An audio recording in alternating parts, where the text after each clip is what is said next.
Yeah, thanks a lot and welcome after lunch. I was already at dinner. So, but the time difference is not 6 hours; it's only 1 hour, as you all remember.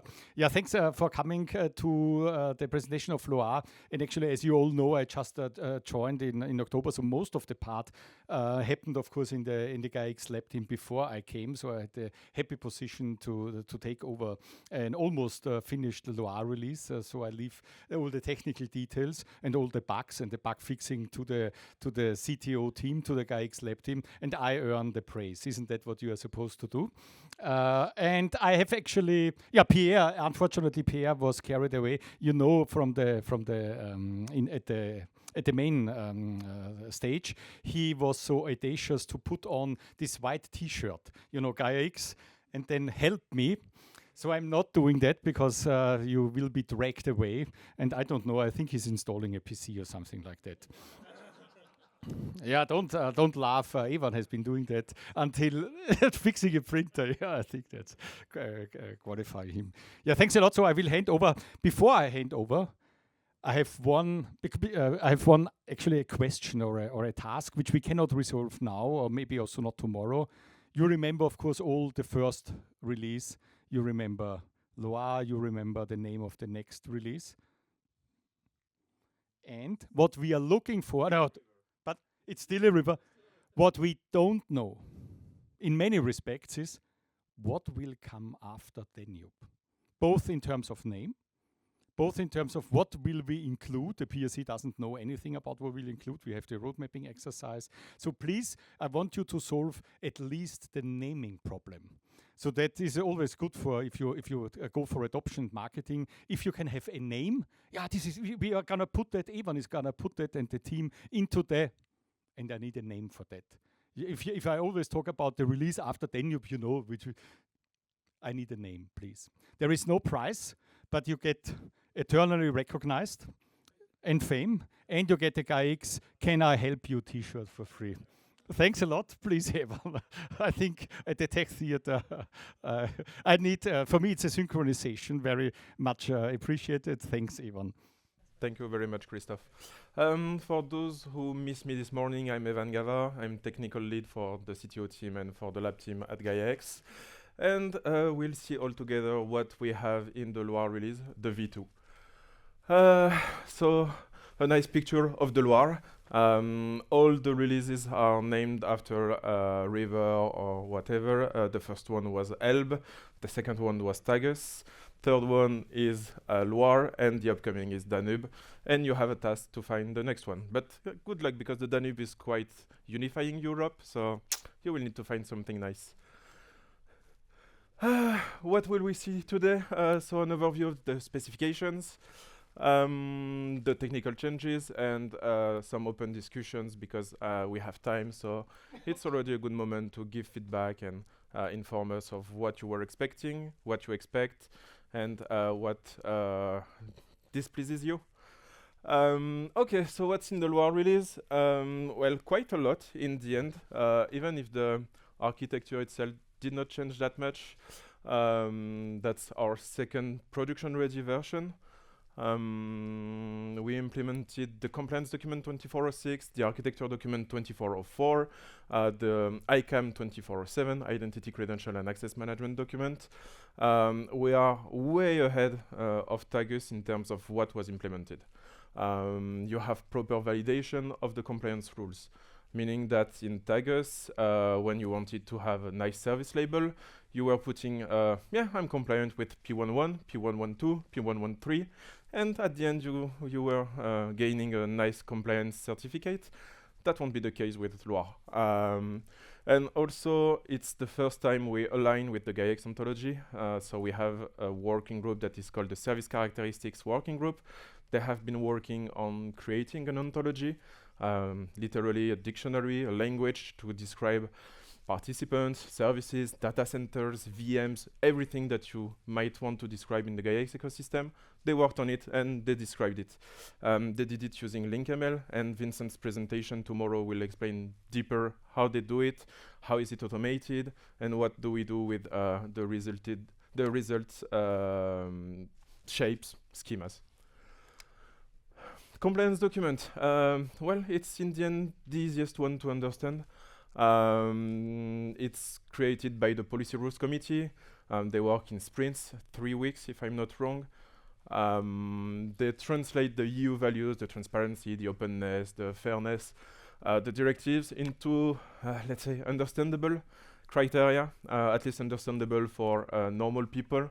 As a developer, sometimes I'm a bit lost, and we have an amazing VP for compliance and Judita that helped us translate this, let's say, lawyer jargon into something a bit more actionable in terms of code. All the criteria are based on renowned permissible standards, Secnum Cloud for France, BSIC5, obviously the GDPR, because you are all supposed to be compliant with GDPR. And we have 4 levels defined, from standard compliance to label level 3. The main difference, you can reach standard compliance and label level 1 today. Basically, you will need to self-assess and self-declare that you are compliant, you have SLA, SLEs, SLOs, you have disaster recovery plan. All this you can do by yourself and declare it. You will be able to reach compliance label level 1. For label level 2 and 3, we rely on conformity assessment bodies, CABs, and for that you will need to go through an inspection by one of the CABs. So you cannot reach it by yourself. You will need to go through Bureau Veritas, for example.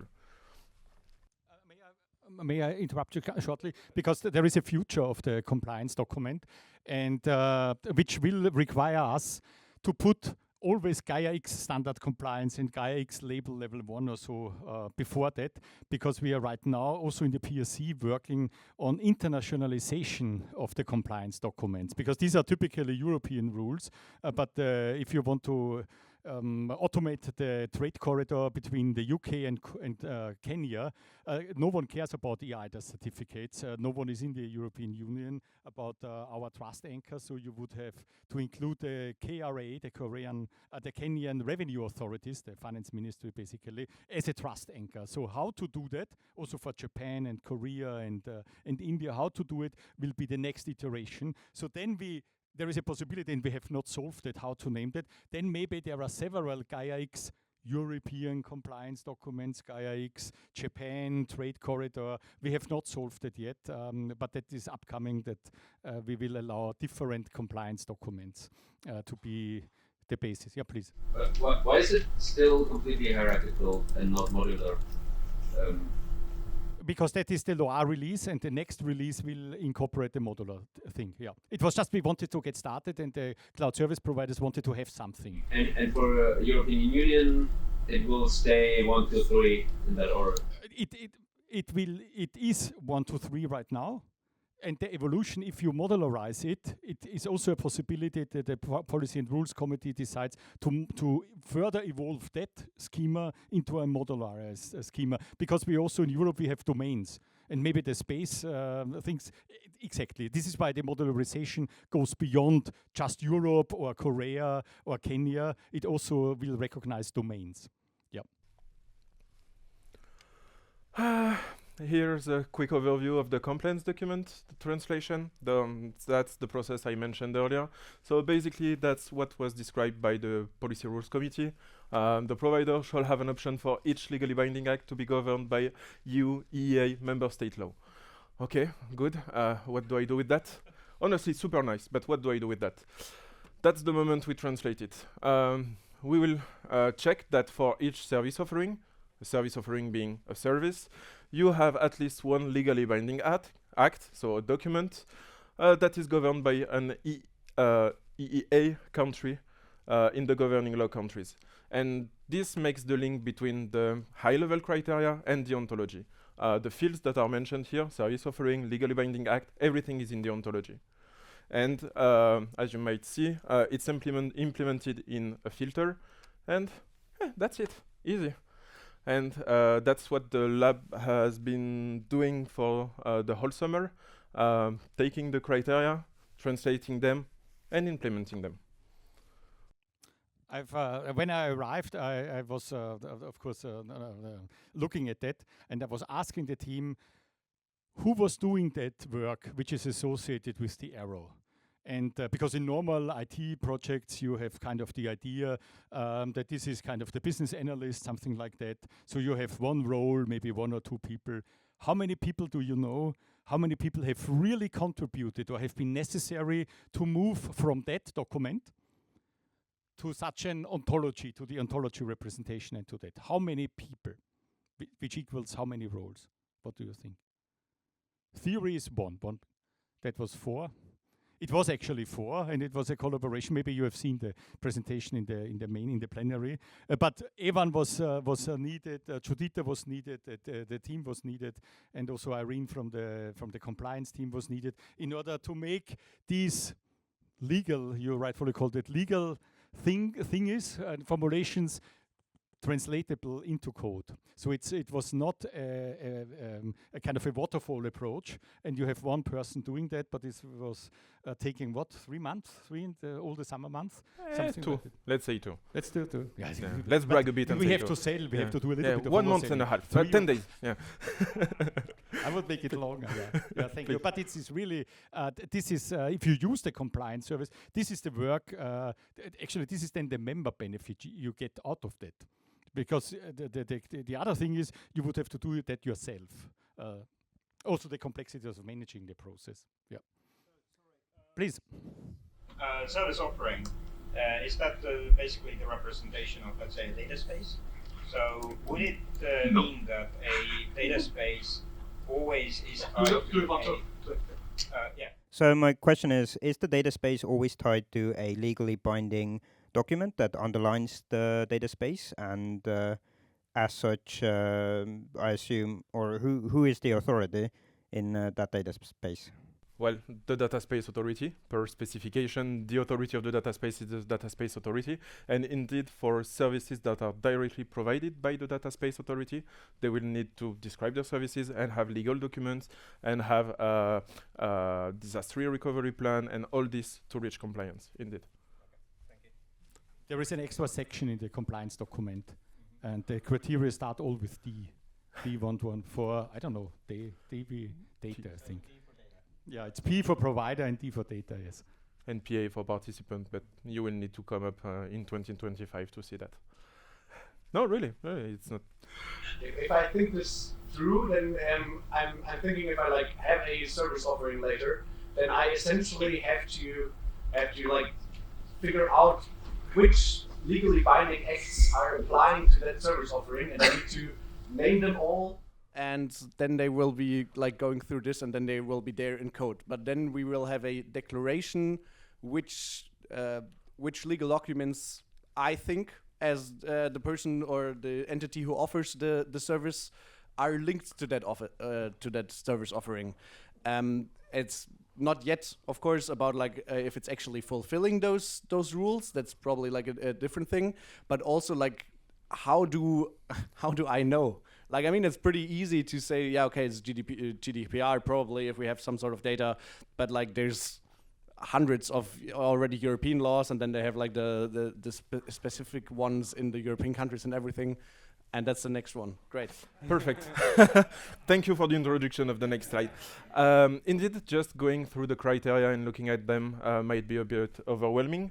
But thanks to the work accomplished by the Service Characteristic Working Group, we have a documentation on all the classes and how they are integrating with each other. So in this case, it's just a legal person, and you can see that a legal person can be inherited by an internet service provider, data licensor, many entities, and you will have the same concept for the legal documents. We won't let you in the nature saying, okay, you need legal documents. You will need specific legal documents. You will need contract document. You will need privacy policy document, and all of these are created. And when you submit your service offering, I should not use the future because it's the present. When you submit your service offering, you will list them all. And you have this hint that, okay, I need a privacy policy, I need terms and conditions, I need the contract for my service, and all these classes, you have them in the ontology documentation. So you are not just let in the nature and have to figure out by yourself. And I did not mention it, but this work of translating the criteria and explaining what's inside, it's obviously available in the source code. If you go to the compliance engine repository, we have a nice doc folder, and in this doc folder you have this documentation. And you see that you have a link that will direct you to the compliance document, and you have a link to the source code. If by any chance, and I hope it's not the case too often, but if by any chance you see that the criteria seems to be badly implemented, you can check the implementation, fix it yourself, and submit a merge request or just create an issue about it. So the Gaia-X ontology, same, you have QR codes pretty much everywhere to access the documents, so feel free to take a look. Lots and lots of classes. Compared to Tagus, I think Tagus we had like 10 classes. These are hundreds, if not more. We have enumerations, we have classes, we have fields, everything is described. The work done is quite amazing. That allows us also to contribute to LinkML directly, which is an academic project at first. So it's amazing to see the power of the open source community. The ICAM document, same, you have the link to the document on the right. The identity, credentials, and access management, that's the document that made us switch from verifiable credential data model 1 to verifiable credential data model 2.0. As far as I remember, it's a W3C recommended specification.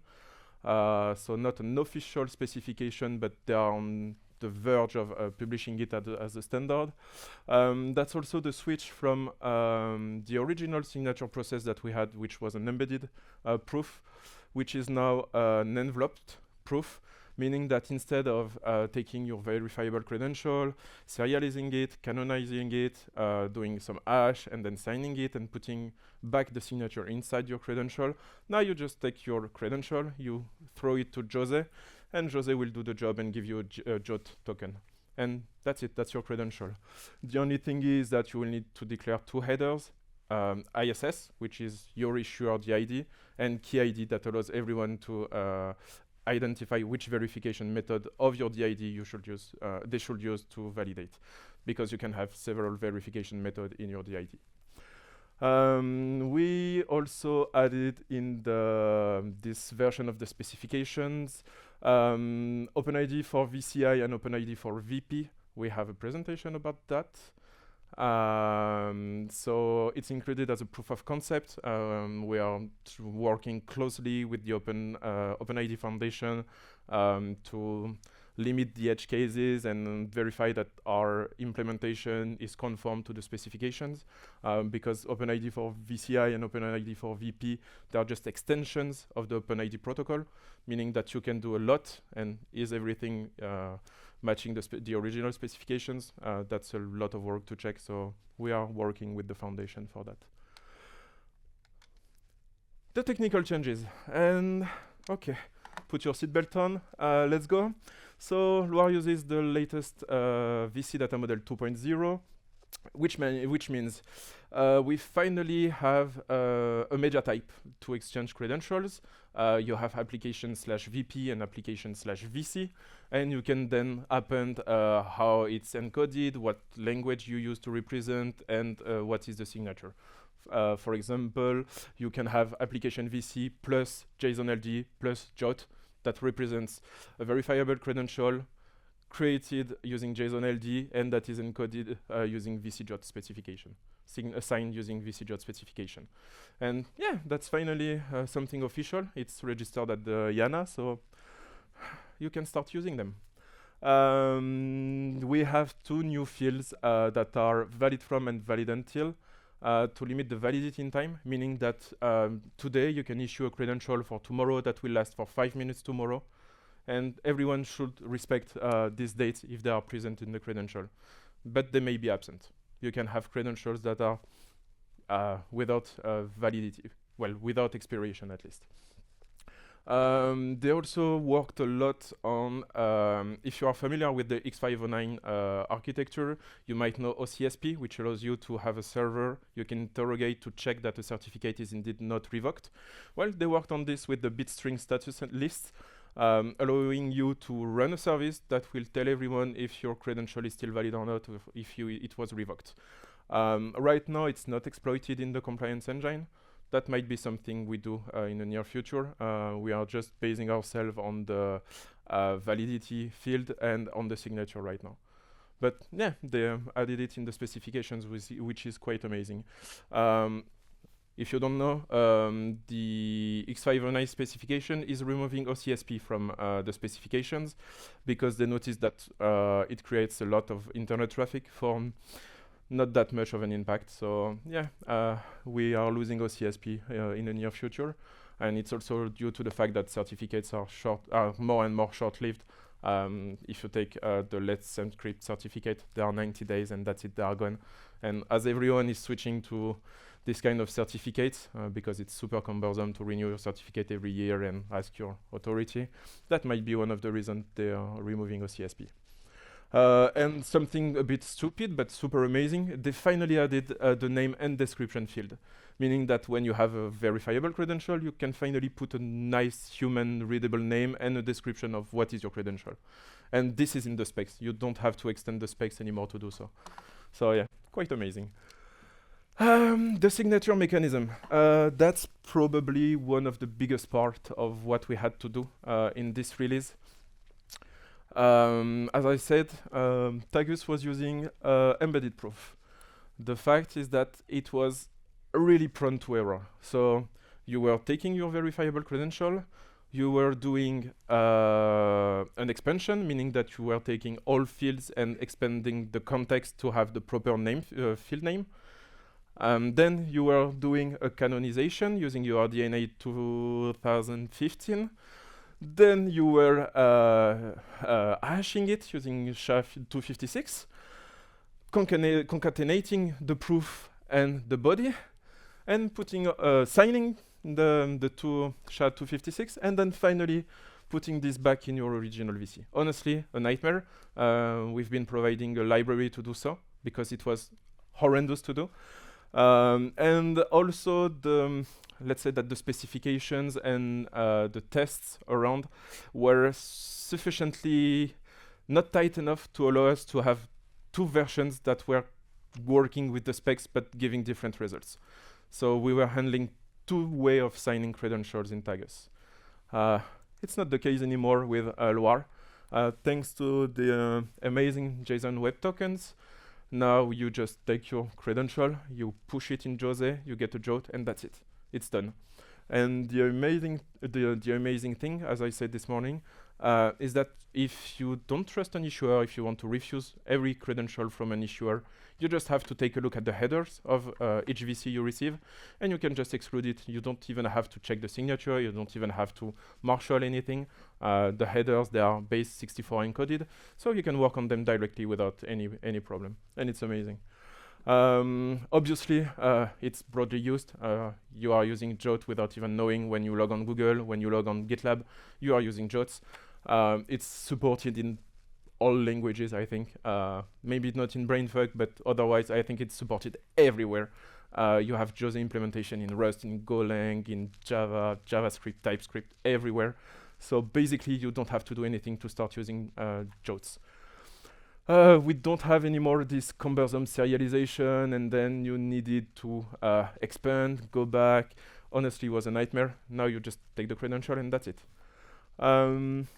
As I said, you have the information about the holder in the headers. You can perform eviction. You can maybe put a priority on what you receive based on this. And the presentations, which is the new thing, the verifiable presentations, so the collections of verifiable credentials, they are assigned to now. Meaning that you can have a collection of credentials signed by your participants in a data space, and you as a data space authority, you can issue a presentation that you will sign as an authority with your participants' credentials, for example. And you have this chain of trust saying, okay, I trust the data space authority, they sign the credential, and then I can go inside and see that every credential inside is signed to.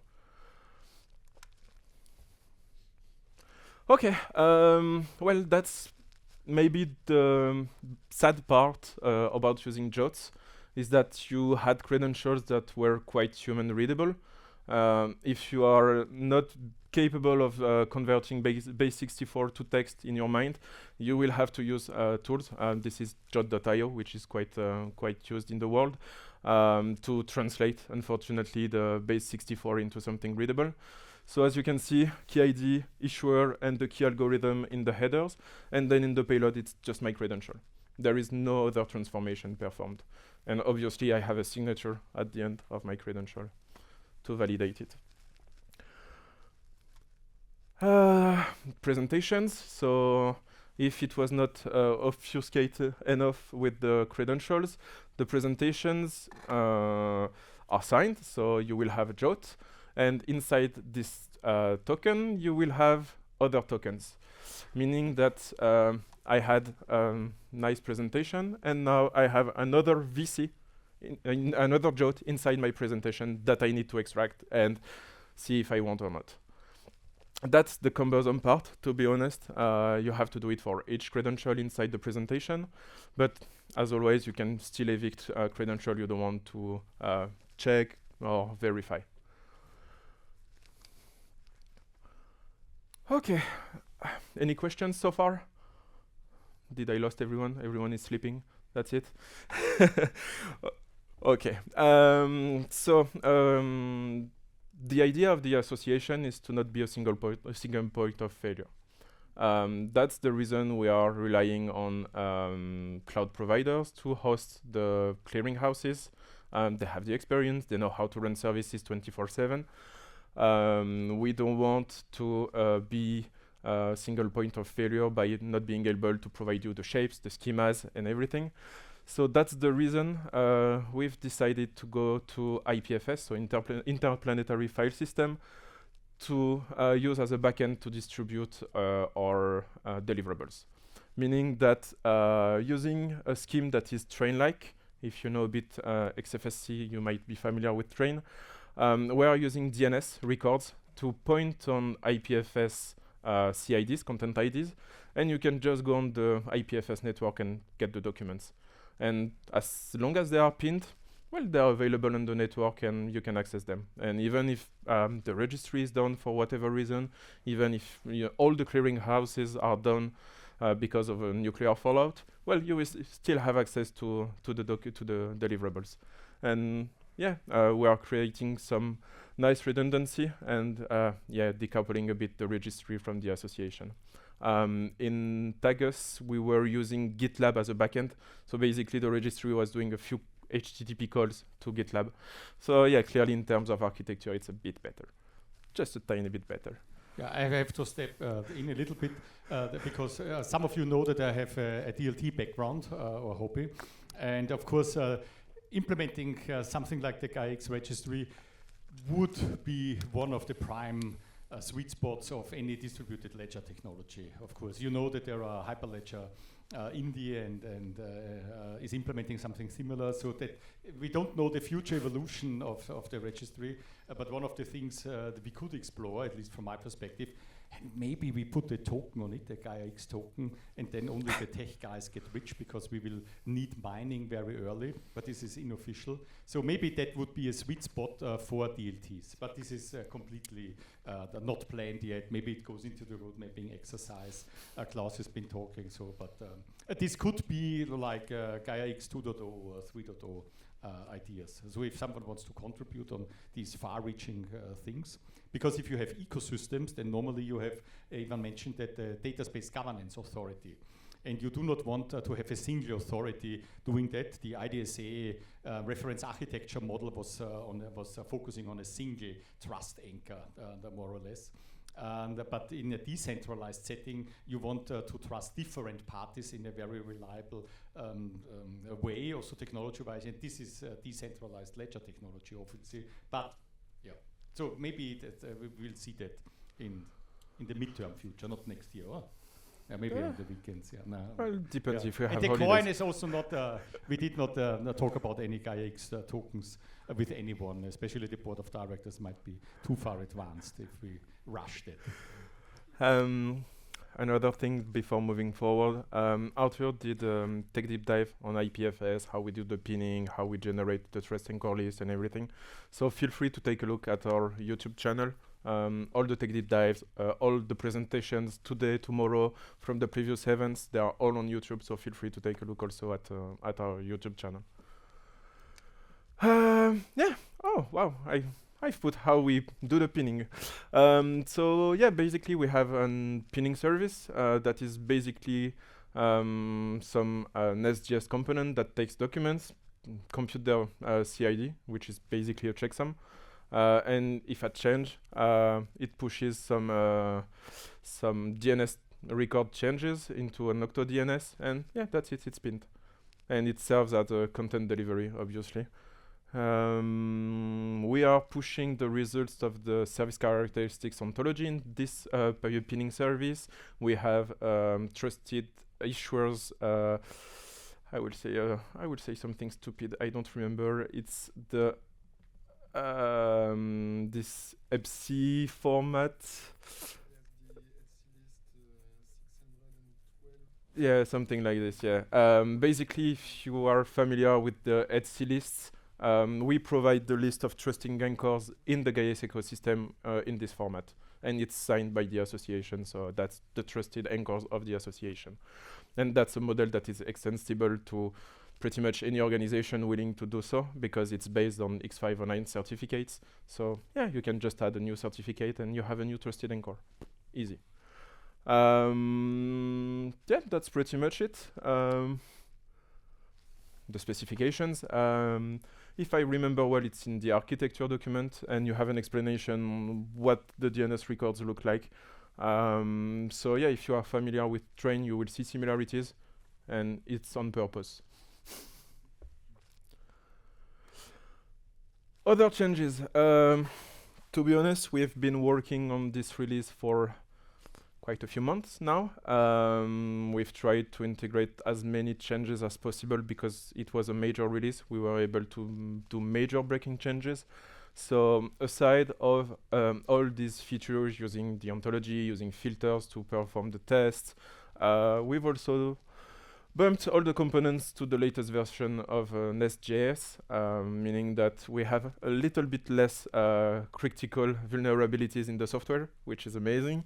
We added the support of elliptic curve. That's something that was really required by the community.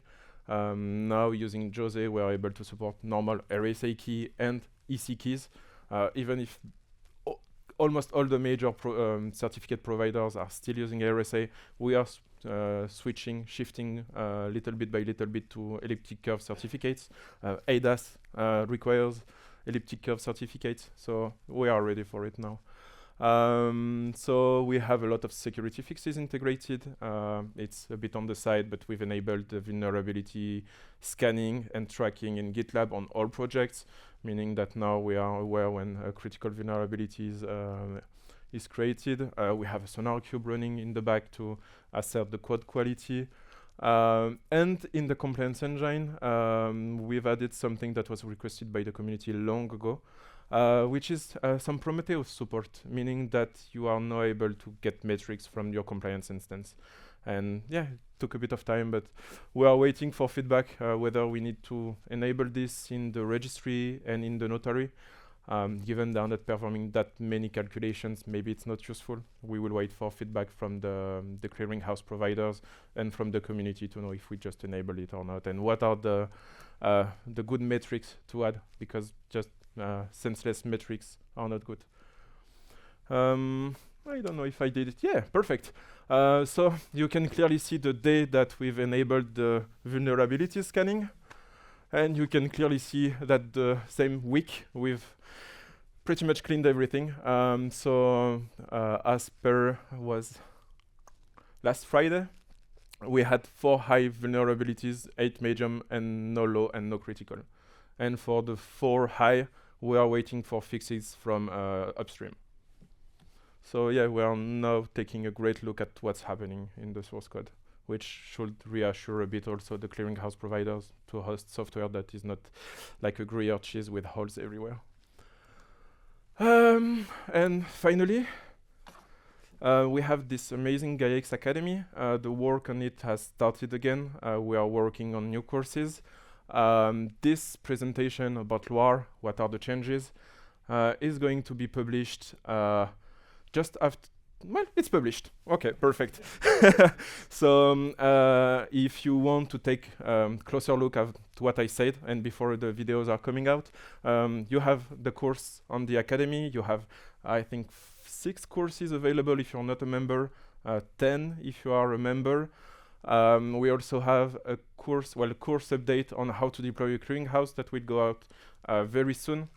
Meaning we are explaining how to deploy a non-production ready kube cluster, how to deploy the tooling around installing a clearinghouse, how to use the Helm charts, how to set the variables, and how to test the deployment. So if you are interested in testing that locally, or just trying to get a clearinghouse without pissing off your ops guys in the company because you are asking something on a Friday afternoon, the course will go out in a few days now. And yeah, I think that's it. We have a lot of time now to discuss. We have the chance to have the CTO in the room, so please. With a microphone? Yeah, with a microphone. So feel free to raise your questions. Thank you for your attention.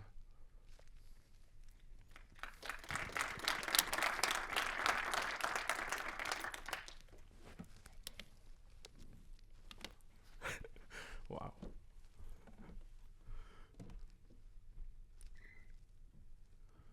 Thank you very much. I'm just interested, Christoph, because you mentioned that you might want to move to DLT instead of, if I got it right, instead of IPFS. I just saw it in I did the course in the Academy about IPFS, and it seemed to me like a very, very good solution already.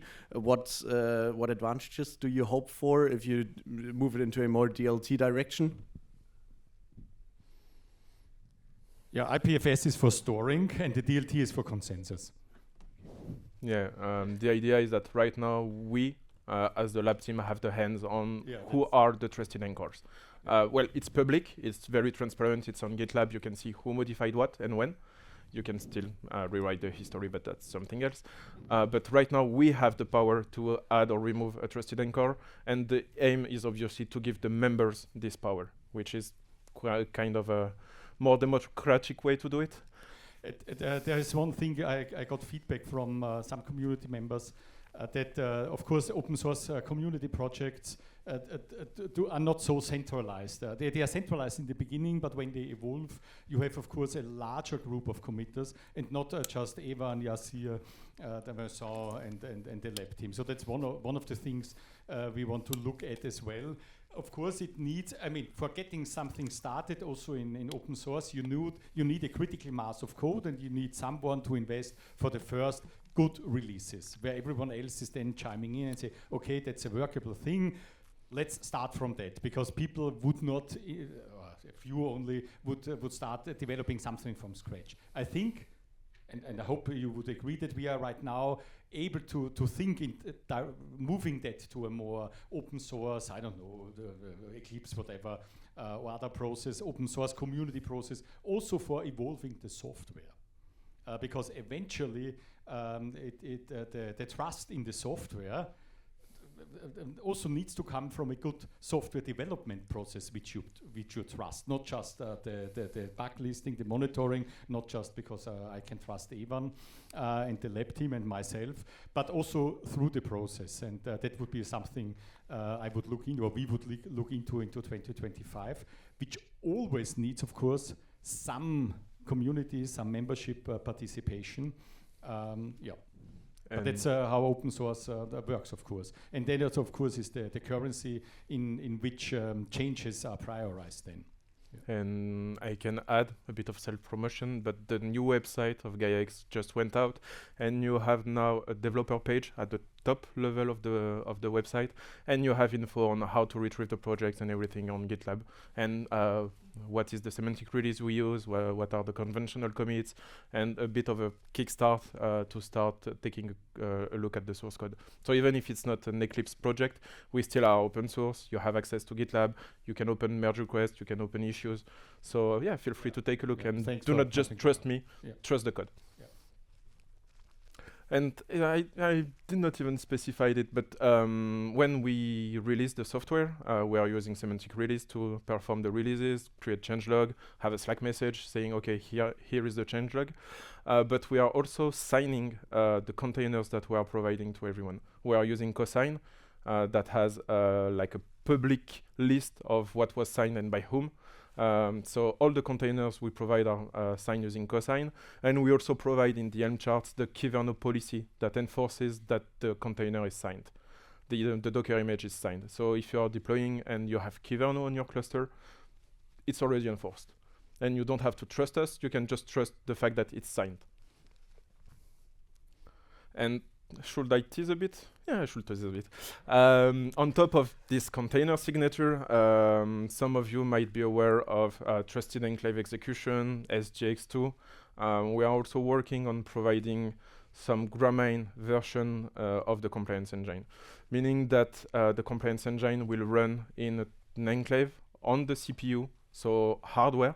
There's no software involved, and meaning that if you alter the source code, if you alter the container itself, it will crash and that's it. It's the end.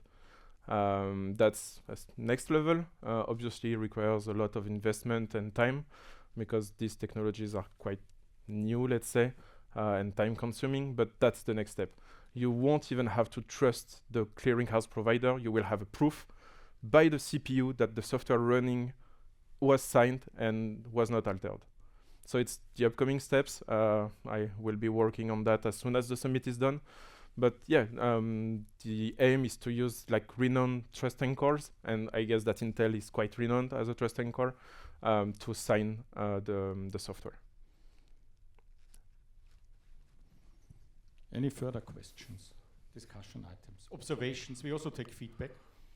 The good thing of feedback is that you can just also let it stand. You know, you give me feedback, and I say, okay.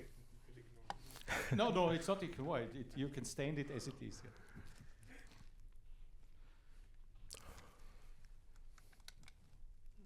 Yeah. If not, of course. Then that's it. Then that's it, and we can give you 12 minutes. Off break. Yeah. Yeah, unless. And thank you very much. Then thanks a lot for coming, for the audience. Thanks for listening, and of course we will be here all the 2 days. Thanks, Evan, actually. You're welcome. Thank you.